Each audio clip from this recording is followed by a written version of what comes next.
চলতি বছরে বাংলাদেশে হিন্দুদের উপর নির্যাতনের ২,২০০টি ঘটনা ঘটেছে। শুক্রবার ভারতীয় সংসদের উচ্চকক্ষ রাজ্যসভায় এক লিখিত প্রশ্নোত্তরে ভারতের পররাষ্ট্র প্রতিমন্ত্রী কীর্তিবর্ধন সিং এই দাবি করেছেন। তিনি পরিসংখ্যান দিয়ে জানান, ২০২২ সালে বাংলাদেশে হিন্দুদের উপর ৪৭টি নির্যাতনের ঘটনা নথিবদ্ধ হয়েছিল। ২০২৩ সালে সেই সংখ্যা ছিল ৩০২। ২০২৪ সালে তা বৃদ্ধি পেয়ে ২,২০০টি হয়েছে। বেশিরভাগই ঘটেছে ৫ আগস্ট পরবর্তী সময়। পররাষ্ট্র প্রতিমন্ত্রী আরও জানিয়েছেন, চলতি বছরে পাকিস্তানে হিন্দুদের উপর নির্যাতনের ঘটনা ঘটেছে ১১২টি।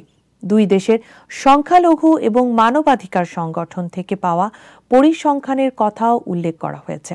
পররাষ্ট্রমন্ত্রী বলেন, হিন্দুদের নিরাপত্তা সুনিশ্চিত করার জন্য দুই দেশের সরকারকেই জানিয়েছে ভারত সরকার। প্রতিমন্ত্রী জানিয়েছেন, এই ধরনের ঘটনাগুলিকে গুরুত্ব দিয়ে দেখছে পররাষ্ট্র মন্ত্রণালয় এবং বাংলাদেশ সরকারের কাছে নিজেদের উদ্বেগের কথা জানিয়েছে তারা।